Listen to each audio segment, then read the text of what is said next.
Assalamualaikum warahmatullahi wabarakatuh. Selamat datang kembali di channel Hikmah Misteri dan tentunya masih bersama saya Mas Nara. Apa kabar kalian semua? Semoga selalu baik-baik saja, sehat badannya, dilimpahkan rezekinya dan dihindarkan dari segala mara bahaya. Amin. Di kesempatan kali ini saya akan menceritakan sebuah cerita horor dengan judul Bongkar Makamku, melanjutkan dari part kemarin. Oke, sebelum ke ceritanya, bagi kalian yang belum subscribe channel ini, silahkan bisa subscribe dulu dan aktifkan lonceng notifikasinya agar kalian tidak ketinggalan cerita dari channel Hikmah Misteri yang akan selalu menggetarkan hati kalian. Oke, terima kasih, and so get ready to be haunted. Mas Rian sempat melihat jenazahnya? Tanya Romo Muhyadi. Rian tak langsung menjawab. Ia kembali mengingat-ingat. Kemudian tepukan pada pundaknya yang dilakukan oleh lelaki berpeci hitam itu kembali membuatnya tersentak. Romo Muhyadi mengucapkan kalimat "Astagfirullah" beberapa kali di hadapan Rian. Nampaknya Romo Muhyadi melihat keanehan pada dalam diri Rian. Entah apa yang saat ini tengah Romo Muhyadi pikirkan. Beliau mengangguk-angguk sambil membimbing Rian ke kursi. Iya Romo, saya sempat menyibak wajahnya, lalu mengelus perutnya yang sudah kendur, ucap Rian menerangkan sambil berjalan menuju kursi mengikuti bimbingan Romo. Kalimat ini juga sudah Pak Salamun dengar dari Rian saat tadi bertemu dengan Pak Rifkan. Ibu, tolong ambilkan air putih dalam gelas. Mas Murian harus segera disembuhkan, ucap Romo Muhyadi. Anak lelaki berusia sekitar 16 tahun bernama Saipul itu kemudian berjalan menuju dapur. Sepertinya Pak Salamun dan yang lain mulai mengerti dengan apa yang tengah Rian alami. Pak Salamun berbisik pada Pak Budiman. Rian sangat terpukul dengan kepergian istrinya, ucap Pak Salamun. Ternyata mertua Rian itu belum paham bahwa selama ini menantunya tengah berada dalam pengaruh guna-guna yang dilakukan oleh orang tuanya. Tak lama kemudian, Saipul kembali dengan membawa gelas air seperti yang Romo Muhyadi minta. Yang lain tolong bantu doa, ucap Romo. Sedangkan di rumah Rian, saat ini Bu Astri masih gelisah menunggu kedatangan juraganya Rian, yang tak lain adalah Pak Budiman. Kedatangannya sudah sangat dinanti-nanti sejak tadi oleh orang tua Rian. Bahkan Bu Astri sudah menyiapkan beberapa makanan mahal selain anggur dan apel. Bu Astri juga membeli roti dan beberapa kue kering lainnya untuk suguhan juraganya Rian. Keadaan di rumah itu malam ini terlihat sepi. Sejak Aisyah dimakamkan tadi pagi, tak ada aktivitas apapun. Orang berkunjung pun tak ada lagi. Bahkan pengajian Yasin saja tak mereka lakukan. Padahal tadi beberapa orang-orang terlihat berdatangan, berniat ingin mengirim doa Yasin dan tahlil untuk mendiang Aisyah.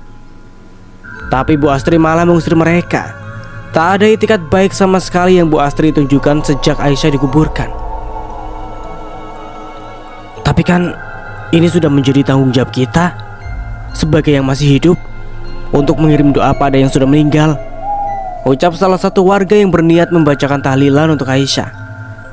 Alah, wanita penggoda dan tukang selingkuh seperti itu gak pantas didoakan. Sudah, mending saya dan suami saya masih mau menguburkan jenazahnya. Sudah mending kan? Bu Astri berkacak pinggang di tengah pintu rumahnya.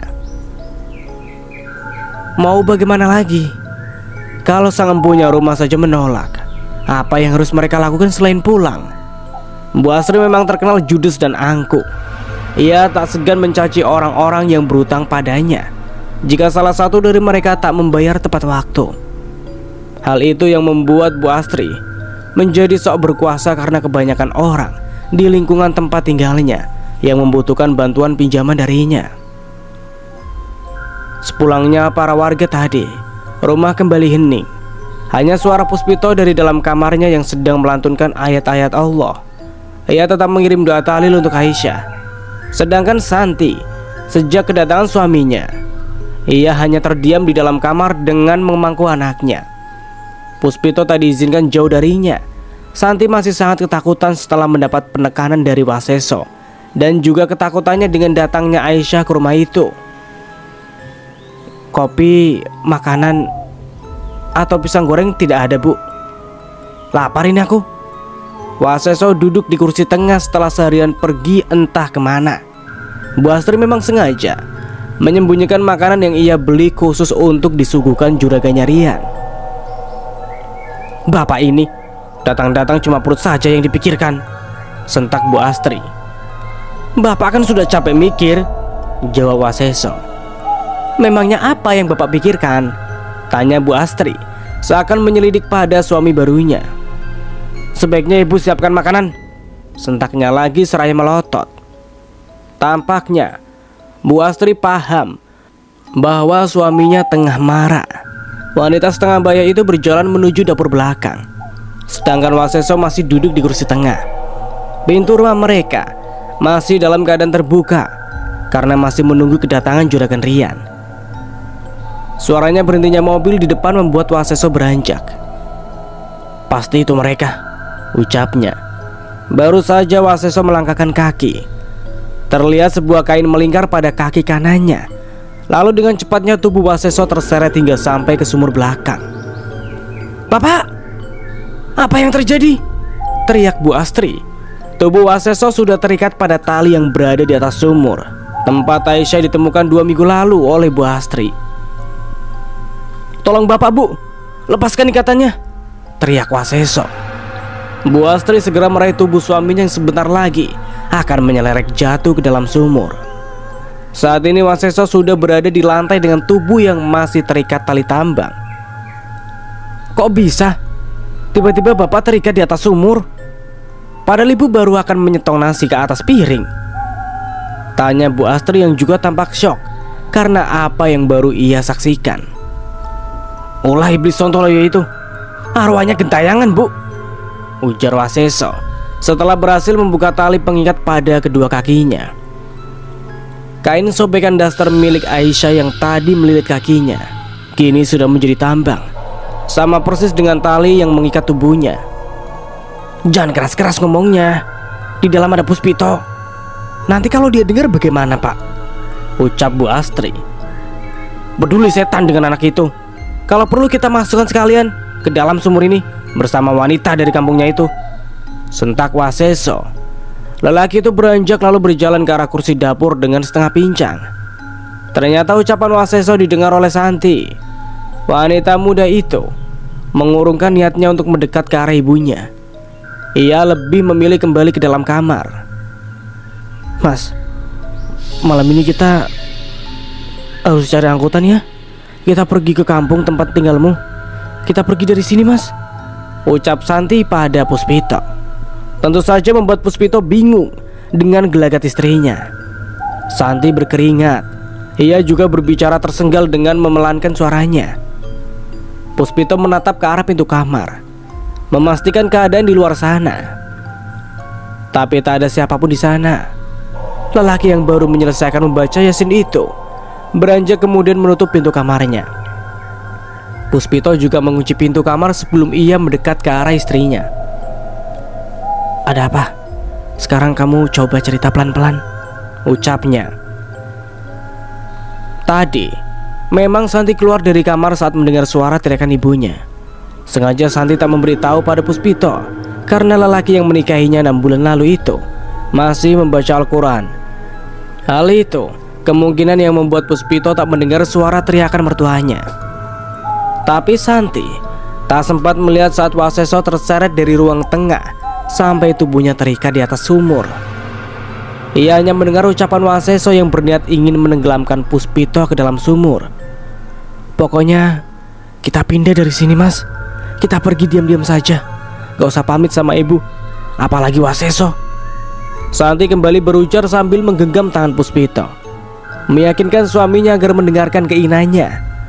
Tentu saja sikapnya semakin membuat Puspito bertanya-tanya. Masalah ketakutannya karena mengira Aisyah jadi setan, Puspito bisa memaklumi dan masih memberi nasihat bahwa yang Santi pikirkan itu hanya khayalannya saja. Puspito juga meminta Santi untuk lebih mendekatkan diri pada Sang Maha Pencipta. Karena Puspita tahu bahwa selama menikah tak pernah melihat Santi beribadah. Bukan hanya sekali dua kali. Sejak menikah, Puspito selalu mengingatkan Santi untuk beribadah. Tapi bahkan Santi tak pernah mengindahkan kata-kata suaminya. Malah terkadang ibunya ikut marah dan mengata-ngatai menantunya soalim. Di dalam rumah ini, penghuninya bahkan tak mengenal Tuhan. Terlebih Bu Astri yang kerap datang ke dukun tiap kali membutuhkan pertolongan. Memangnya dengan beribadah bisa menghasilkan duit banyak? Ibu gak pernah beribadah juga tiap hari dapat uang dari nagih? Biarpun beribadah, kalau sudah ditakdirkan terlahir miskin, ya tetap miskin. Kayak kamu, kalian berdua ini sama-sama keturunan miskin yang gak bakalan ada kemajuannya. Yang ada malah menyusahkan saja, bikin beban anak-anak ibu. Cerca Bu Astri kala itu disambut dengan gelak tawa Waseso. Sejak saat itu, Puspito tak mau lagi ambil pusing tentang ucapan Bu Astri dan sudah terbiasa dengan ucapan remeh mertuanya. Tugasnya sebagai suami dan menantu di rumah ini tetap ia jalankan sebagaimana mestinya. Entah itu akan didengar bahkan akan diamalkan atau tidak pada orang-orang di dalam rumah ini. Yang penting Puspito sudah selalu berusaha mengingatkan. Itu prinsipnya. Ini kan sudah malam. Bagaimana kalau besok pagi saja? Sepertinya kamu juga demam malam ini, ucap Puspito. Sepertinya Santi tak mau mendengarkan ucapan suaminya. Ia naik ke atas ranjang dan meminta agar Puspito tak meninggalkannya kemanapun. Sedangkan Bu Astri dan suaminya masih berada di dapur. Waseso merencanakan ingin membakar arwah Aisyah jika datang lagi. 2 kali wanita itu datang menghantui bapak. Dasar arwah Sontoloyo, ujar Waseso. Bu Astri duduk di kursi tanpa ekspresi, hanya mendengarkan kemarahan suaminya. Jasad Aisyah kan sudah kita angkat dari dalam sumur. Terus apa yang membuat dia datang lagi? Bapak tak berbohong kan pada ibu? Bu Astri menghentikan pertanyaannya. Bohong apa? Sentak Waseso. Tentang cerita bapak sebelum Aisyah meninggal. Bu Astri berdiri menatap ragu ke arah suami barunya. Maksud ibu ini apa? Tak percaya dengan bapak? Waseso ikut beranjak dari kursi dapur. Saat ini keduanya saling berhadapan. Ibu menyesal mengusir Aisyah, lanjutnya. Bu Astri memang marah kepada Aisyah, bahkan sampai mengusirnya pada tengah malam buta. Semua itu berawal saat Bu Astri memergoki Waseso berada dalam kamar Aisyah. Entah apa yang dilakukan oleh Waseso pada Aisyah, yang pasti niatnya gagal karena Bu Astri yang ternyata mengikutinya. Tapi malah Waseso mengkambing hitamkan Aisyah yang berusaha merayu mertuanya. Padahal jelas-jelas Aisyah sedang tidur pada malam itu. Kemarahan Bu Astri sampai tak mau mendengar penjelasan Aisyah yang sebenarnya tak mengetahui apapun. Ia lebih mempercayai suami barunya dan malah mengusir Aisyah dari rumah. Santi pun mengira sampai saat ini bahwa cerita Waseso dan ibunya itu benar adanya, hingga ia mengikuti apapun yang ibunya dan Waseso katakan. Kan sudah pernah bapak katakan sama ibu bahwa Aisyah sempat merayu bapak, mengajak bapak berbuat tidak senonoh saat ibu tertidur pulas. Tapi bapak menolak karena bapak cuma mencintai ibu. Bapak juga bersyukur karena ibu masuk ke dalam kamar Aisyah pada malam itu. Waseso mengulang penjelasannya pada istrinya. Bu Astri masih menatap ragu pada suaminya. Bahkan saat ini Waseso sudah tampak kelincutan. Seharusnya Bu Astri bisa berpikir kalau ucapan Waseso semua bohong adanya. Karena bila pun Aisyah memiliki niat pada mertuanya itu, tak perlu Waseso masuk ke dalam kamar menantunya seperti yang ia jelaskan pada Bu Astri.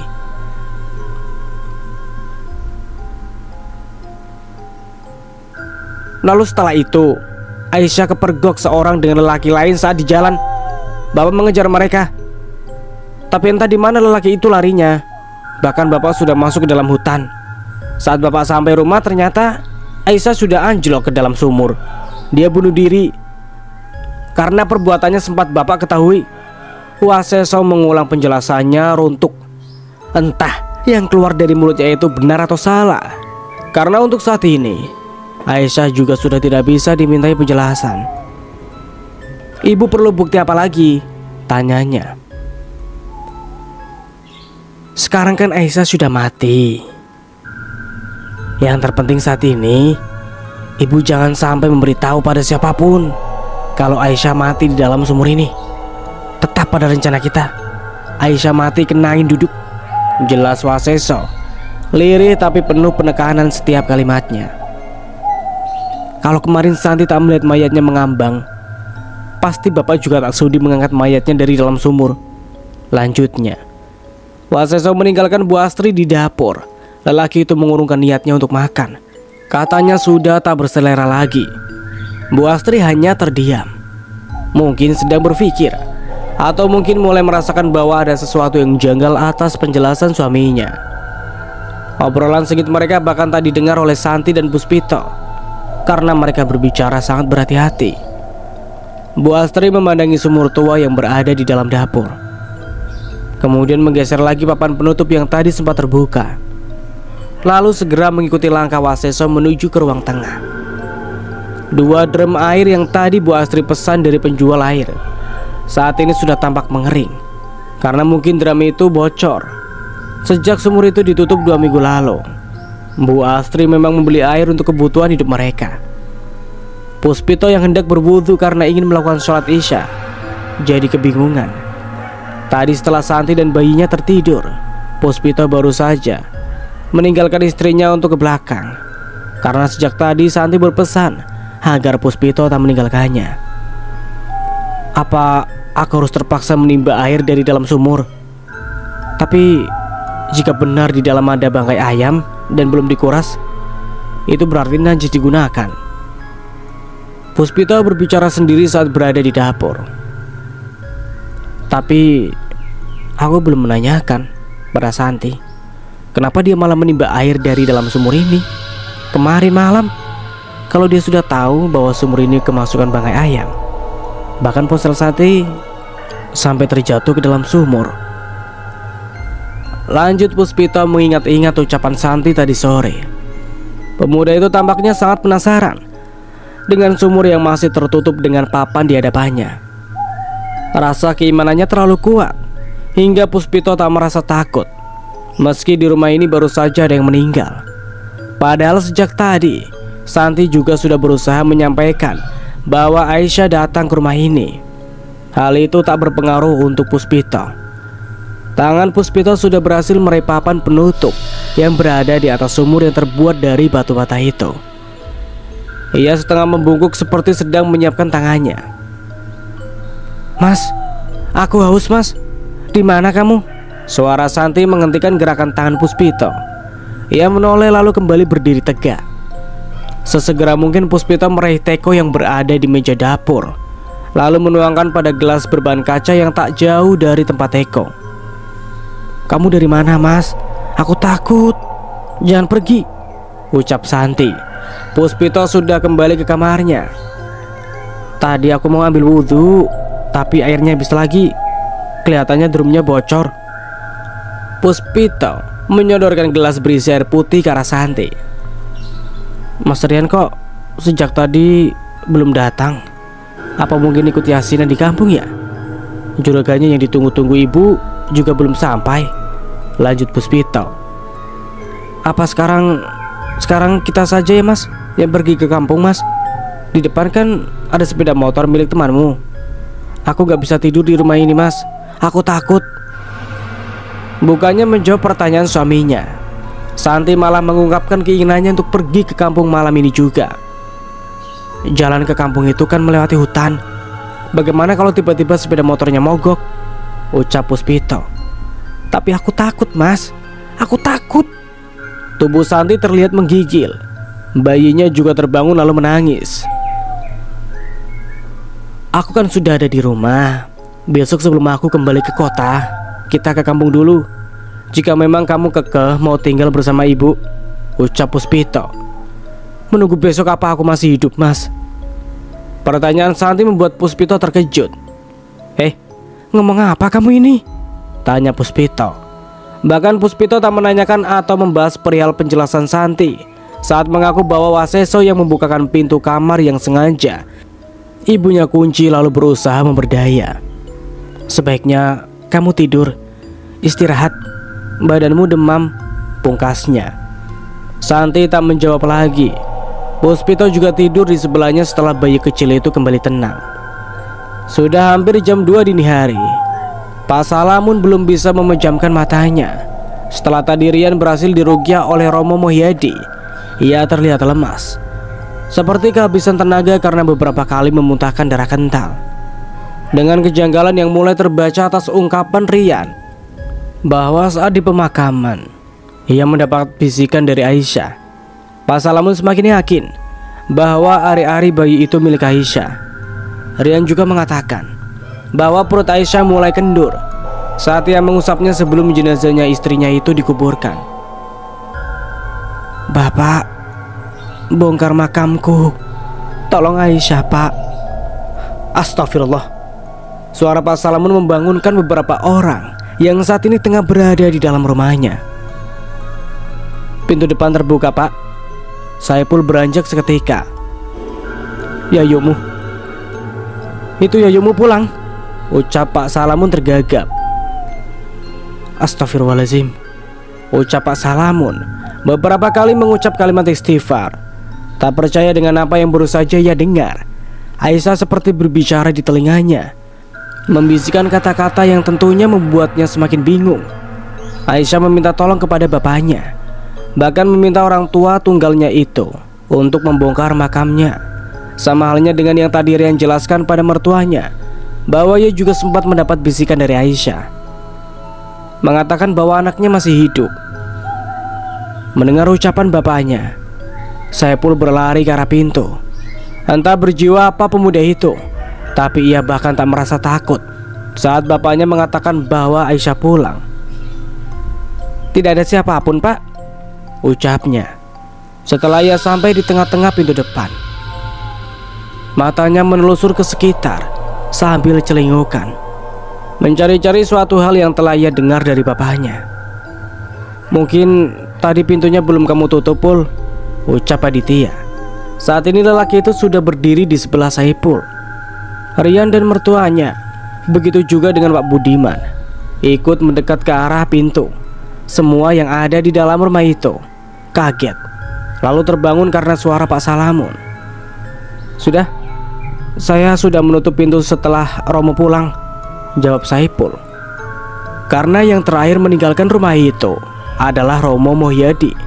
Mungkin tadi hampir jam 12 malam, lelaki yang menjadi pemuka agama di kampung Kaligeden ini baru selesai meruqyah Rian. Mungkin tersapu angin, Pak Budiman menyahut, tak mau menyimpulkan ucapan yang ia dengar dari Pak Salamun.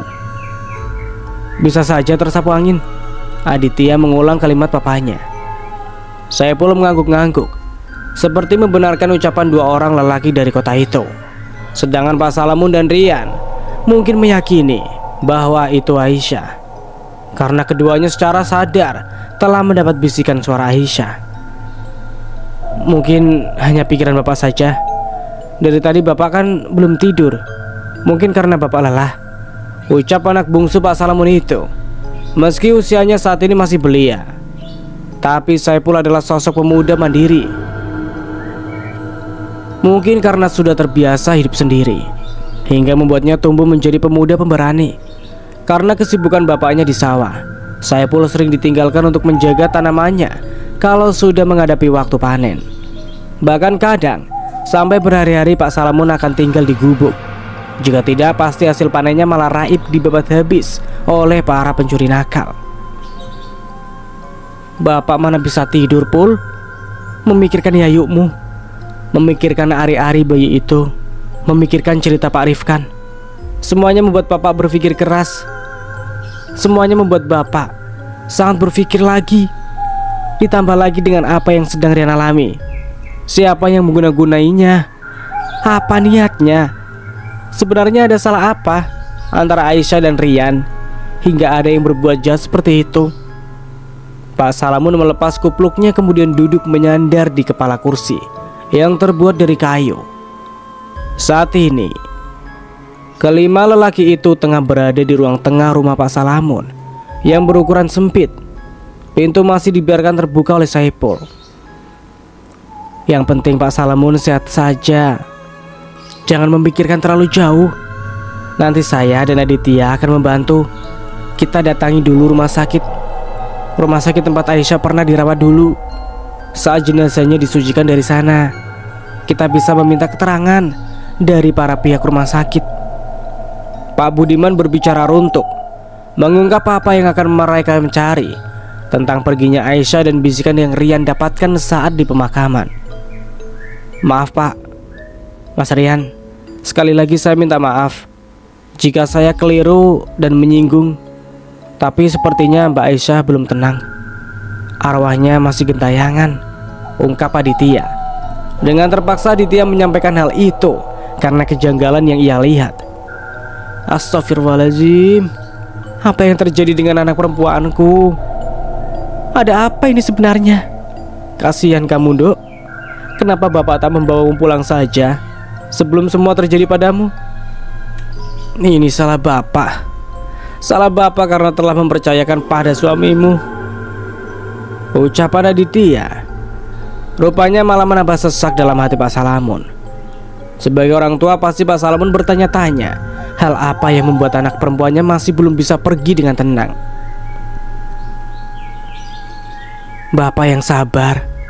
Ingat Pak, takdir, rezeki, jodoh, maut, kematian setiap manusia sudah ditentukan oleh Gusti Allah. Jangan menyalahkan siapapun. Saipul berbesar hati dengan keadaan yang saat ini tengah menimpa kakak perempuannya. Ia berusaha menenangkan bapaknya, sedangkan Rian hanya terdiam. Ia juga terlihat sangat terpukul dengan apa yang kemungkinan saat ini sedang dia pikirkan, bahwa kematian Aisyah tak wajar.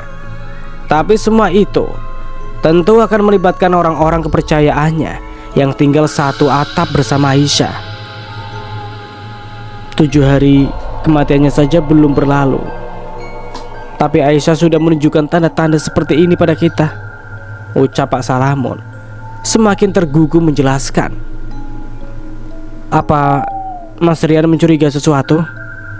Memangnya siapa saja yang tinggal bersama Mbak Aisyah? Bagaimana hubungan Mbak Aisyah dan keluarga Mas Rian? Maaf, pertanyaan saya agak detail. Bukan karena saya mencurigai orang tua Mas Rian. Tapi apa salahnya kalau kita meminta penjelasan pada orang terdekat yang ada saat Mbak Aisyah berpulang? Aditya kembali berbicara. Ia memapa Rian yang saat ini duduk di lantai dengan kedua kaki selonjor. Menurut keterangan bapak dan ibu, bahwa Aisyah terkena angin duduk. Seperti yang saya ceritakan tadi, bapak dan ibu juga sudah membawa Aisyah ke rumah sakit.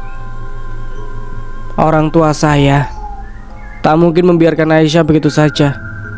Tapi dengan kejadian ini, saya jadi percaya dengan penjelasan ibu kalau Aisyah. Rian menghentikan kalimat terakhirnya, membuat Pak Salamun beranjak dari posisinya yang tadi menyandar ke kepala kursi. Kini sudah tegak sambil menatap ke arah menantunya, seperti tahu apa yang akan Rian katakan. Pak Salamun menatapnya begitu tajam. Apa Mas? Coba katakan saja. Siapa tahu dengan keterangan Mas Rian kita bisa mendapat informasi lebih jelas sebelum kita menemui orang tua Mas Rian. Aditya meminta Rian untuk duduk di kursi.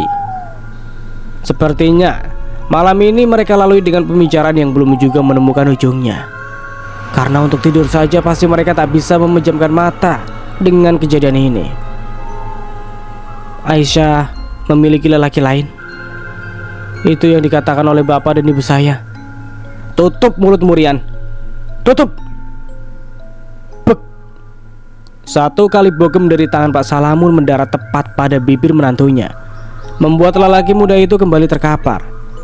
Sebagai orang tua, tentu ucapan Rian yang membenarkan apa yang ibunya pernah jelaskan ini. membuat lelaki parubaya itu tak bisa mengendalikan kemarahannya. Belum puas melihat menantunya terkapar, Pak Salamun kembali meraih kerah kemeja Rian. Tapi Aditya dan Pak Budiman berhasil menenangkan Pak Salamun. "Bisa-bisanya kamu berbicara demikian tentang Aisyah," lanjut Pak Salamun. "Tenang dulu, tenang. Kendalikan amarah Bapak. Istighfar Pak." Saipul menenangkan bapaknya. "Semoga saja apa yang menimpa pada Aisyah tak terjadi pada adikmu atau ibumu." Brak. Ucapan Pak Salamun dibarengi dengan pintu rumah yang tiba-tiba saja tertutup karena terjangan angin. Semua menoleh seketika. Meskipun mereka yakin pintu itu terbawa angin, tapi ketegangan mendadak hening. Aisyah. Rian beranjak menatap ke atap-atap rumah. Mas Rian baik-baik saja?" tanya Aditya, lelaki yang hampir seumuran dengan Rian itu. Mengikuti langkah Rian menuju pintu depan. Beberapa kali Rian memanggil nama Aisyah setelah menatap atap-atap rumah milik mertuanya. Sedangkan yang lain terlihat bingung melihat Rian yang seolah tengah berbicara dengan Aisyah. "Aku tak bermain serong, Mas. Jahat sekali kamu mengira aku seperti itu." Lagi, Aisyah bahkan seperti berbicara tepat pada telinga Rian. Ia terus berjalan mengikuti arah suara. "Aisyah, apa yang terjadi?" Rian terus berbicara sambil terus melangkah semakin jauh dari pekarangan rumah mertuanya. Aditya tertinggal jauh karena Rian tak bisa dihentikan. Bahkan Pak Salamun dan Pak Budiman saja sudah tak melihat bayangan Rian. "Ada apa, Mas? Kenapa dengan Mas Rian? Mau kemana dia? Ini masih gelap." Saipul sudah menyusul Aditya yang saat ini masih menatap bayangan Rian yang perlahan hilang di telan gelapnya malam. Entahlah, tiba-tiba Mas Rian berlari begitu cepat. Langkah saya tertinggal. Sepertinya kita harus mencarinya dengan menggunakan mobil. Aditya menjelaskan sembari memberi usulan. "Terus kita mau cari Mas Rian kemana?" tanya Saipul. "Mengikuti jalan ini," jawab Aditya menunjuk jalan aspal. "Biarkan saja. Biarkan. Tidak perlu dicari. Biarkan dia mempertanggungjawabkan apa yang seharusnya menjadi tanggung jawabnya." Pak Salamun mencegah Aditya. Entah apa maksudnya itu. "Tapi kalau terjadi apa-apa dengan Mas Rian bagaimana, Pak? Kami akan merasa bersalah." Pak Budiman mengajukan protes. "Kali ini biarkan saja, Pak. Kita lihat saja apa yang akan anak itu dapatkan setelah memojokkan istrinya." Pak Salamun sudah berapi-api. Sangat terlihat kalau lelaki parubaya itu masih menyimpan kemarahan pada menantunya. Pak Salamun kecewa setelah mendengarkan ucapan Rian yang seolah membenarkan ibu dan bapak sambungnya. Padahal kemarin Rian sendiri yang mengatakan bahwa ia tak mempercayai cerita ibunya tentang apa yang dituduhkan pada Aisyah. Kemarin bahkan dalam kondisi Rian yang masih dalam guna-guna saja bisa begitu yakin bahwa Aisyah tak seperti yang dituduhkan. Lalu kenapa saat ia sudah disembuhkan oleh Romo Muhyadi malah jadi membenarkan tuduhan yang dialamatkan pada Aisyah? Tentu Pak Salamun sangat marah. Pasalnya, sebagai suami bahkan Rian tak bisa bertanggung jawab atas apa yang sudah beliau amanatkan. Bukan hanya satu nyawa yang hilang, tapi ada 2 nyawa yang kemungkinan ikut hilang. "Maaf Pak, sepertinya untuk yang satu ini saya tidak setuju dengan Bapak. Bagaimanapun Mas Rian itu pegawai saya," ucap Aditya. "Iya Pak, siapa tahu Mas Rian masih dalam bayang-bayang guna-guna dan malah akan menyebabkan Mas Rian celaka. Kita kan gak bisa tutup mata gitu saja Pak." Saipul mencoba menjelaskan pada bapaknya. "Terserah kalian." Pak Salamun masuk ke dalam rumah begitu saja. Karena hari masih sangat gelap dan jam di dinding rumah Pak Salamun masih menunjukkan pukul 3 pagi. Saipul meminta bantuan pada Pak D-nya yang kebetulan rumahnya tak jauh dari tempat tinggalnya. Lalu mereka mulai mencari Rian dengan menaiki mobil milik Pak Budiman. Sedangkan Pak Salamun masih melamun di kursi ruang tengah, bingung entah apa yang akan beliau lakukan. Mau ikut mencari Rian, tapi kemarahannya masih bersarang. Duk, sebenarnya apa yang terjadi denganmu? Beritahu Bapak, Duk. Beritahu Bapak agar Bapak tahu kebenarannya, ucapnya. Gunting kuku lipat yang menggantung pada cemiti milik Aisyah tiba-tiba terjatuh dari atas meja yang ada di hadapan Pak Salamun. Tidak ada angin yang menerjang, bahkan rasanya tak mungkin jika benda itu sampai jatuh hanya dengan sapuan angin. Seketika Pak Salamun membungkuk untuk mengambil benda mati itu dari lantai, dan brak, terdengar suara pintu yang sengaja didorong dari arah dapur. Sesegera mungkin Pak Salamun beranjak lalu berjalan ke arah suara. Tapi saat beliau sampai di dapur, tak ada siapapun. Bahkan pintu saja masih terganjal dengan batang kayu. Lebih mengejutkan lagi, saat cangkul yang ada di sebelah meja dapur tiba-tiba saja roboh. Brak. Pak Salamun terdiam sambil berpikir, apa ini pertanda dari Aisyah tadi? Karena tadi Aisyah membisikkan kata-kata agar bapaknya membongkar makam miliknya. Ditegakkannya benda yang terbuat dari besi dengan gagang kayu itu. Apa mungkin Aisyah gentayangan seperti ucapan Aditya tadi? Jika benar, aku tak mungkin mengatakan hal ini pada semua orang. Hanya akan menimbulkan kegaduhan omongan para warga jika Aisyah jadi arwah penasaran. Dalam hati Pak Salamun berkata, karena tadi beliau dan Rian hanya mengatakan pada Romo Muhyadi dan juga juragan Rian itu tentang cerita yang mereka alami selama di perjalanan menemui keanehan, termasuk Rian mendengar bisikan Aisyah. Cukup lama Pak Salamun berdiri mematung di tempat robohnya cangkul, berpikir ingin mengatakan hal ini pada Romo Muhyadi. Sedangkan Saipul dan juga dua orang dari kota itu masih menelusuri jalan beraspal dengan bantuan Pak Debagio yang merupakan kakak kandung mendiang istri Pak Salamun. Sampai matahari mulai akan muncul, tapi mereka tak juga menemukan jejak Rian. Kita mau cari Mas Rian sampai kemana, Mas? Ini jalan tembus ke kota besar. Apa mungkin Mas Rian berjalan kaki sampai sejauh ini? Meskipun berlari, saya rasa tak mungkin, ucap Saipul. Mobil Aditya terhenti di tengah-tengah penghubung antara jalan raya dan perkampungan. Yang diucapkan Saipul memang ada benarnya. Untuk menempuh jarak kediamannya sampai ke jalan tembus perkotaan, rasanya tak mungkin bila hanya dengan berjalan kaki, karena sangat jauh. Kita kembali saja, siapa tahu Rian sudah kembali ke rumah, ucap Pak Debagio. Semua menyetujui saran Pak Debagio. Aditya memutar arah lalu kembali menuju kediaman Pak Salamun. Tapi saat mereka sampai di rumah itu, ternyata Rian belum juga kembali. Kantor polisi di sini apakah jauh? Kita harus melaporkan hilangnya Mas Rian, meminta bantuan para petugas dari kepolisian, ucap Aditya. Lumayan jauh, Mas. Di arah jalan menuju kota ada Kapolsek berdiri, terang Pak Debagio.